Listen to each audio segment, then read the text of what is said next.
Coming up next on the Pro Wrestling Report Primetime, we take a look back at WWE Raw, another live edition of TNA Impact Wrestling featuring a big return, and last night's WWE SmackDown. We also go in-depth on CM Punk and his absence from WWE, this week's hot news, and more details on all the events coming to the Milwaukee area in the Event Center. And all that along with Diamond of the Ring, which all starts right here, right now on PWR Primetime Saturday night.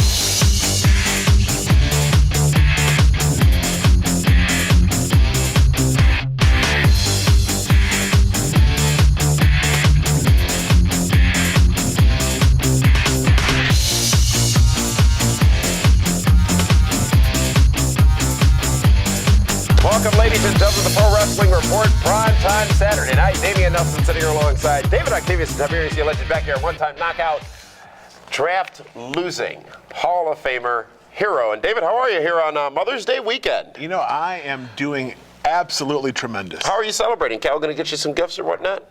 It's Mother's Day weekend, not Father's Day weekend. What does that matter? Oh, he's not getting me gifts. Oh. All right, well, anyways, let's get right down to it, ladies and gentlemen. Let's get to this week's WWE news. And firstly, let's talk about this past Monday's WWE Raw. And David, I'm going to kick it right over to you to talk about that glorious main event of Ryback versus Kane this past Monday night on Raw. I understand you couldn't wait for it. Kane versus Ryback. Main event. Ryback versus Kane, the Main big event. red machine, the guy that has fought The Undertaker twice at WrestleMania, is now putting over Ryback on Monday Night Raw.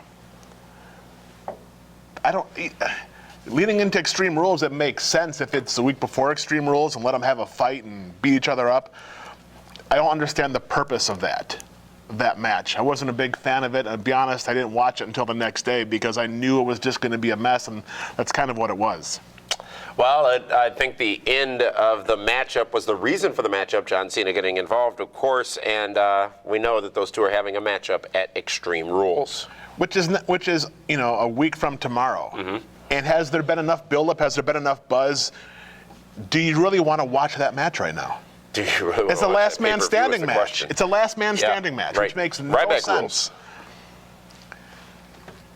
It's a coin flip. As we talk about WWE Extreme Rules and Raw this past Monday night, we saw that Paul Heyman and Brock Lesnar took a trip to WWE headquarters. And on their way up to Triple H's office, some nice little things happened. Paul Heyman's whistling the Fandango theme in the elevator, pointing out the fact that Brock wasn't on the WrestleMania poster, and then going into Triple H's office and destroying it with a sledgehammer. Did this do anything? Wait. Do you honestly believe that was Triple H's office? Apparently it was JR's old office. That was a broom closet, okay? Triple H would at least have a picture of his wife and kids. And the desk was as big as the office. And you know Triple H has a beautiful view and office and everything else. And make it believable. There's no way the COO of the largest wrestling company in the world has that for an office. 98% of the people watching Raw this past Monday night believed it. And that's all that matters. Well, I feel terrible for those people then. I'm at 99% because you're part of the 1%. Well, I'm always the 1%. They didn't do what it needed to do, though, which is get us more interested in the matchup at Extreme Rules between Brock Lesnar and Triple H. Because no matter what, that's a marquee, that's a big-time matchup. Granted, it'll be the third one we've seen from them, but it means a lot. Here's what I don't understand. Why does he go and trash his office? They wanted to send a message. But they knew he was at Raw. But it's not like they're trying to coax him into the match. He already agreed to the match. Why are you going to his office to trash it? Get him upset? Get him hot? But there was nothing of value in there that he trashed. Well, he did break the sledgehammer. It's one thing, okay, you know what? Take the family picture and smash it. He broke a 1987 keyboard, okay? He threw a TV across the room that hit the WWE logo on a drywall wall. There was no value in that office. If anything, Triple H should say, hey, Brock, thank you. Now the old man can get me a new office. There was there's no reason for it. Triple H would appear. Well, I think the reason was that apparently that was taped on Friday or Saturday of last week. Obviously, Brock Lesnar wasn't going to be at Raw, so how else could they have done it to at least do something between these two going into Beat up Extreme his Rules? car. You know? And then they smash a replica belt? But now if Heyman's carrying that around, Because he brought it out later. It's a replica belt. But it means nothing. You can get that on Shop Zone. To 99% it didn't. It was one of his belts that he had won in the past. Come on, get with the program Way too here. shiny. It's as shiny as your forehead. There's no way that was the World Championship belt he won or was presented to. Did it do anything for the matchup at Extreme Rules? Triple H later on saying he was in his other office, that being the ring. You know why he doesn't do anything? Because he already accepted the cage match. You already knew they were going to fight. There was no reason to coax that entire segment. Speaking of championships, the Shield sets their sights on the United States Championship after winning a tag team matchup. The Shield continues to be strong on WWE programming. You know, it's a matter of time before they have the U.S. Championship and the tag team belts, and the Shield will become one of the most dominant factions in WWE in the most recent years. Antonio Cesaro, David Hero, speaking of United States champions, former United States champion, he's finally seemingly going to get a win or two. You know what? This past Monday night. Maybe the last 3 or 4 months where they have beaten him every week was a way of testing him to see if he's a team player or not. Now he's being put into a high-profile program with Randy Orton right now. I mean, Cesaro is one of the more talented in-ring performers they have, and I think what they're doing with his charisma or lack of it, how they're doing it, works for him. He reminds me of an old-school throwback wrestler from the 60s, 70s, and 80s, a guy that'll go out there and just beat people up. Mm-hmm. Where's The Miz? I had seen some promos saying he was going to be returning. Didn't know he was gone for a long time, but he was going to be returning. Well, you know what happens? I drafted him, so of course he disappears. Yep. Mm-hmm. And you also drafted Cody Rhodes, who was absent from this past Monday's Raw. John Cena's hurt. And you are a plague. That's what you are. You are the plague. You are a plague. When you infest great talents into your roster, they just fail. How does that feel? You're a career killer. # career killer. That's rather hurtful. It's what you do. It's what you did. It's what you do. CM Punk had a great year last year. Didn't he? Overall, this past Monday Night's Raw was a dull show. It was 3 hours I could have done without, let's just be honest. What was the highlight of Raw? It was what was that moment when, right after they come back from commercial? No, it was in the second hour. There wasn't a moment. There is nothing I can remember. You know what's funny? Except for WWE headquarters. Nothing I can remember about this past Monday Night's Raw. Is the Bellas turning on AJ. That happened? Yeah. I didn't even know. Well, they left her. And the amazing thing is about it is AJ was dating John Cena and Daniel Bryan. Not concurrently. Who are Nikki and Brie dating? Kind of weird how that all comes back around, doesn't it? Big news from this past Tuesday SmackDown taping and the SmackDown that you watched last night. Dolph Ziggler, the World Heavyweight Champion, suffers a legitimate concussion at that taping. It is said to be a little more severe than initially thought. This raises some doubt on Ziggler's status for the Extreme Rules pay-per-view. And let's not forget, WWE takes concussions very seriously, as they should, because it can lead to some future damage. If Dolph Ziggler doesn't make it to Extreme Rules, nothing good will come out of that for him. Because you can't take the belt off him and put it back on. So either he misses the pay-per-view and forfeits the title, or he's going to suck it up and tape an aspirin to his forehead and go through the match. I don't think that aspirin would last. Some of us needed an aspirin while watching Ryback on the highlight reel, which kicked off SmackDown last night. Here's a question. Does Ryback need Paul Heyman? Or any mouthpiece? You know what? Watching Ryback on the highlight reel was a dead giveaway that he needs somebody to talk for him, because I'm sure he does a good job in the pre-tapes when he's looking in the mirror and going over everything, but when he gets out there, it doesn't fit. The Shield gets a tag team match with Kane and Daniel Bryan. They're so after tag team gold. I think what you said a couple of weeks ago may indeed happen, David Hero.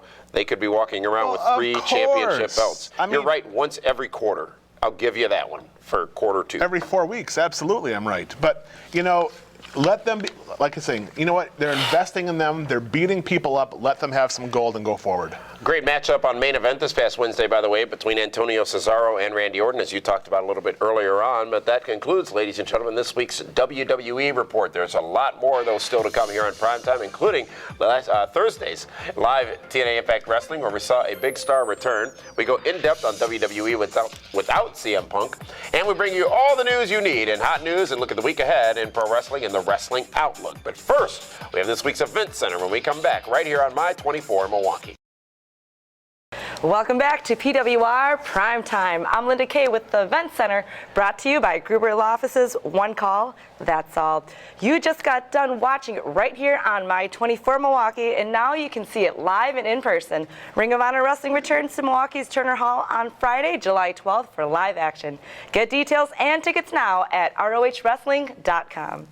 Last week we told you that we had a huge announcement regarding WWE's return to Milwaukee. Well, stay tuned in the coming weeks for ticket information, and in the next few months you will have a chance to win free WWE tickets right here on PWR Primetime TV. Milwaukee's very own GLCW returns to Circle B in Cedarburg for Calapalooza on June 28th, featuring Armando Estrada, Scotty 2 Hotty, and Rikishi. Tickets are available now at blizzardbrawl.com. That's it for this week's Event Center presented by Gruber Law Offices, and we'll see you at the matches. This week's Robert Hack Diamond of the Ring is the returning Abyss. Back at TNA Impact Wrestling on Thursday night, Abyss comes down to make the save. Hulk Hogan's buddy, he saves Sting and Kurt Angle. This week's Robert Hack Diamond of the Ring, the place where they pay cash for gold, is TNA superstar Abyss. Really? Yeah, really. You spoiled it. We're going to talk about Abyss later in TNA But news. it's the Diamond of the Ring. Really? Abyss? He is the only guy that has gotten Twitter love from TNA Impact Wrestling in the last 4 weeks. That's very true, actually.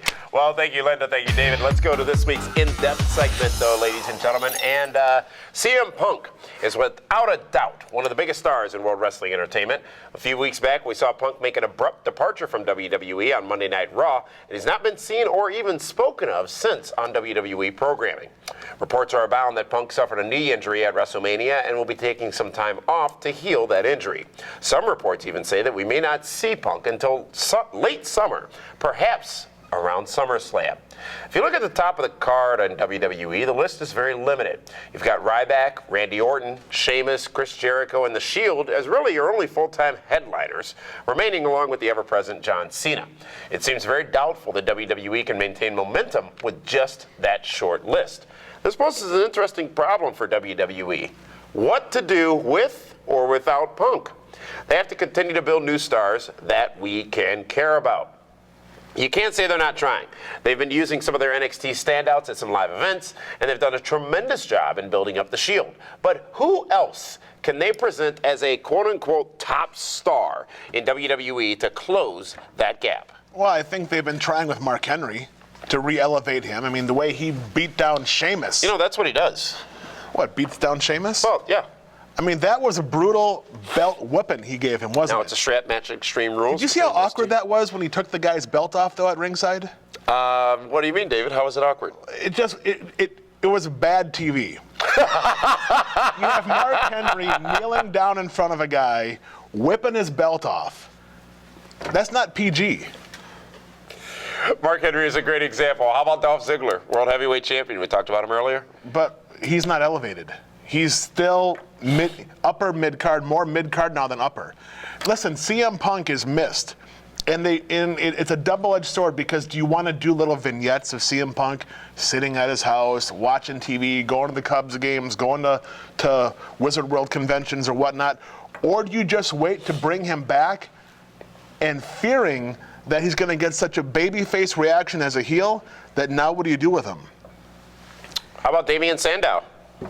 Had a tremendous night Monday night. You asked me earlier what the standout moment of Raw for me was. Yeah. I forgot about it, but it is that. Because him singing Randy Orton's theme song, what an amazingly talented entertainer Damian Sandow is. He's very good, but the problem is Remember the Nelson family, by the way. Is that they've beaten him every week.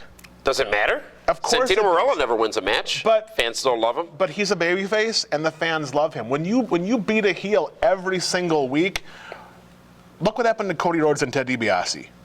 It took Cody Rhodes a couple years to break out of that legacy, getting beat down by DX every week. It took a mask to do it. It took a lot. And a brown paper bag. It took almost 3 different resets on Cody to get there. Yeah. So they got to be real careful about that kind of stuff. Who else do they have to play with? Who else can be elevated into that role? Who else can grow, or who else is growing? Is there an opportunity for a Big E Langston? We talked about Sheamus. We talked about they've been trying to reintroduce Randy Orton. The only problem I have with Big E Langston, and something that he can't control, it's his height. When he's not as tall as the referee in the ring, it's kind of hard. It's almost like Taz. Looks great. I'm sure he could kill a ton of people, but at the end of the day, if Big E Langston's in the ring with Kane, or let's say any guy that's over 6'5", it looks awkward. Again, put some lifts in it. And I know your answer. Shawn Michaels is a pretty short guy, one of the greatest of all time. But Bret Hart's not the tallest person in the world, one of the greatest of all time. But when Bret Hart and Shawn Michaels were the greatest of all time, it was Bret Hart versus Shawn Michaels. Right? Mm-hmm. And then when Bret Hart or Shawn Michaels, they were the baby faces against the bigger heels. They never fought bigger baby faces. I mean, yeah, when Diesel was the baby face and him and Shawn Michaels had their thing, but Shawn Michaels can create motion in the ring. He can fly over the place. Big E Langston's not a motion guy. So I'm tired of that argument about Shawn Michaels and Bret Hart. They fought each other for 4 or 5 years. They also fought many others. How about when second. Shawn Michaels was wrestling Vader? How about when Shawn Michaels was wrestling? Right, but at that time, that was the reset of the steroid era, where everybody fell out of the dryer. Of course it does. How can it not matter? When Hulk Hogan was the top guy, how tall is Sheamus? You stood next to Sheamus. 6'4", 6'5"? Not 6'4", 6'5". Yes, he is. Absolutely not. No. How tall do you think? 6'2" at tops. Tops. But he has those 2 or 3 inch lifts in his boots. Makes him taller. Kane has the same thing. Look at the boots. So you're saying Sheamus is lifting? Of course he is. He's jacked. Look at him. Rey Mysterio, ready to come back? Could come back at any moment. Can he fill a void? You know, as the lower quarter of the card, absolutely. His main event run is done. Why is it lower? Because there's no spot for him right now. Really? Absolutely. Really? Kids love him. Sell masks like hotcakes. Of course they do. They love Hornswoggle also. When was the last time you saw him on TV? It's been a while. Rey Mysterio is going to be a novelty act because his shelf life is very short. They're not going to invest in him knowing he gets hurt every 6 weeks. They're not. They're going to put him in there. Who got injured more, him or Ahmed Johnson? Rey. Hands down. But that's because of Rey's size. Maybe if he was a little bit bigger, he could have sustained more power bombs. Ladies and gentlemen, yes, of course. Hey, I love Rey Mysterio. I would love to bring Rey Mysterio to a GLCW show. Don't get me wrong. In a heartbeat, I would sign him because he sells tickets and makes a lot of money. But, you know, if they're going to when they bring back Rey Mysterio, it's not to have him win. It's to help elevate the younger guys. Who else? One more name. Give me one more name. It's going to have to be somebody from NXT. Really? It's going to have to be. Comes in, makes a splash, makes an impact. Yep. All right, well, we'll see who it is. But CM Punk, it's a void WWE needs to really work on filling. You need to fill that because he's on your team. Oh, it'll be fine. Remember I had Brock Lesnar last year. I only needed him. He was a key player when I needed him to be a key player. Otherwise, I built so much more of a well-rounded team that I still whooped your tail. Yeah. For the second year in a row. Cheated. It's time for this week's hot news, ladies and gentlemen. It's all the headlines you need in right around 60 seconds or less. TNA Impact Wrestling is returning to the 8 o'clock p.m. Central Time slot Thursday nights on Smite TV. The network announced this on Wednesday. The return date is set for Thursday, May 30th, and since moving to the earlier time slot, TNA has not been able to increase their ratings. This date marks almost exactly 1 year that they were in the earlier time slot at 7 p.m. Overall, in 2013, Impact has averaged a 1.0 rating in the first hour.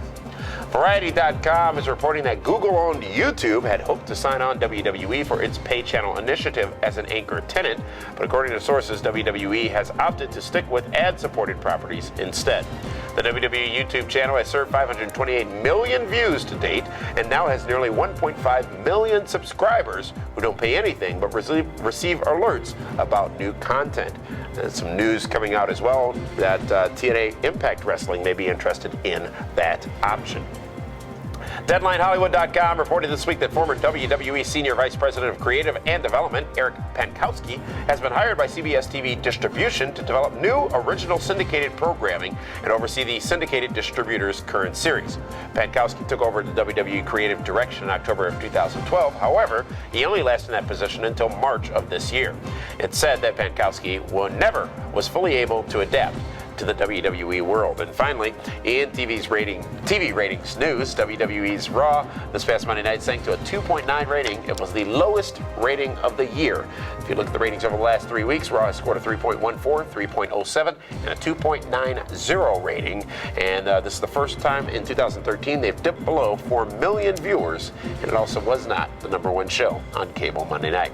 That's it for this week's hot news, and there's still so much to come, though, David Hero on PrimeTime, including a look back on Thursday's live TNA Impact Wrestling, and we tell you what to look forward during the week ahead in this week's Pro Wrestling Outlook. All that right after this brief timeout, right here on My 24 Milwaukee. Welcome back, ladies and gentlemen, to the Pro Wrestling Report, primetime Saturday night right here on My 24 Milwaukee. It's time, David Hero, to go into this week's TNA Report, and TNA Impact Wrestling was live from, where were they, Macon, Georgia? Tupelo, Mississippi? Tupelo, Mississippi. Tupelo, Mississippi. Isn't that where WCW sold out or sin? They had a pay-per-view there, I think, every year. Somewhere in the first quarter. Long time ago. Anyways, big return this past Thursday night, David. Abyss comes in, takes out the Aces and Eights, and teams with Sting and Angle. He's the guy who was on the phone with Hulk Hogan all night. You know what's amazing is I was watching TNA Impact Wrestling. You were watching it live I was watching on Thursday night? Absolutely live. You know, gotta watch my Super Friends. You're watching it live. I went to bed after that. But I'm thinking, who's going to be the third person? I mean, they've gone through everybody. They didn't sign anybody new. That you knew of. Is it Matt Morgan, who completely disappeared this week? He wasn't even on, was he? Not at all. I'm like, oh, well, maybe Matt Morgan's going to be the guy that's going to come down and like show he's a team player.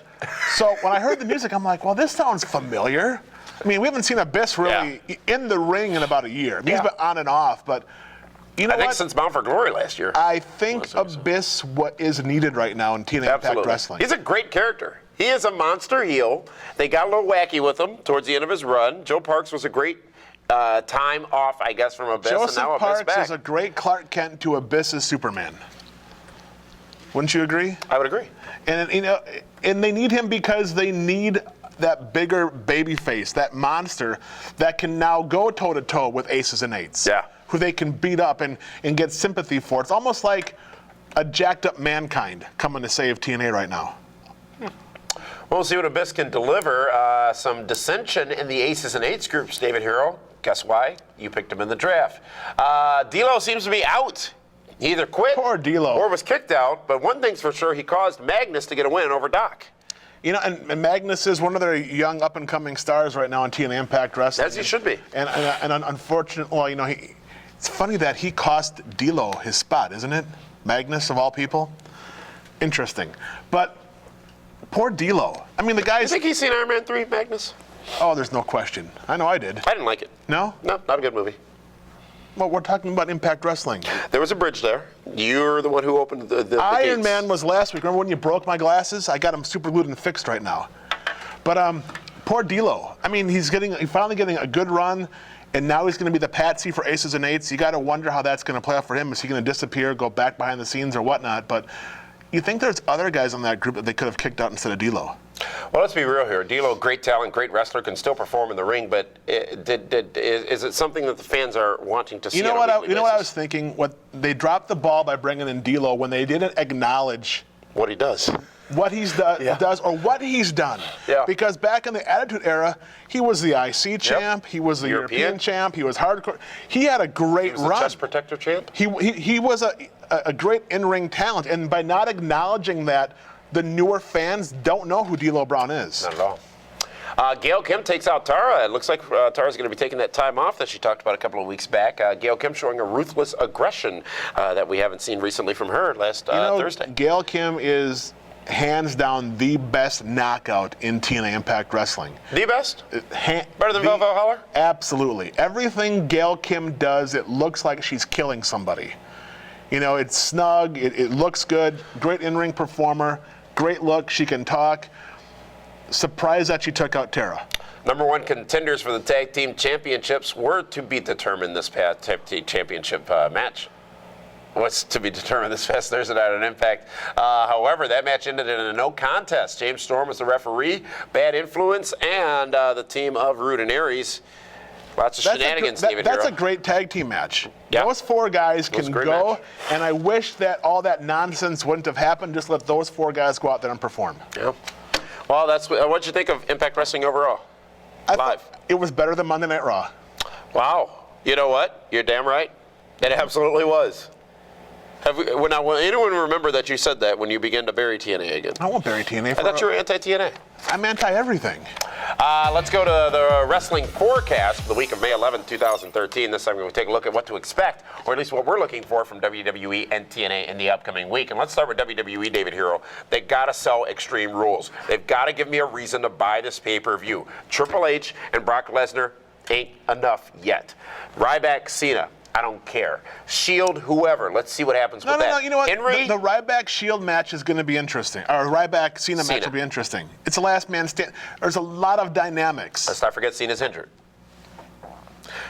Mark Henry versus Sheamus is actually the match I'm looking most forward to on this card. Really? Absolutely.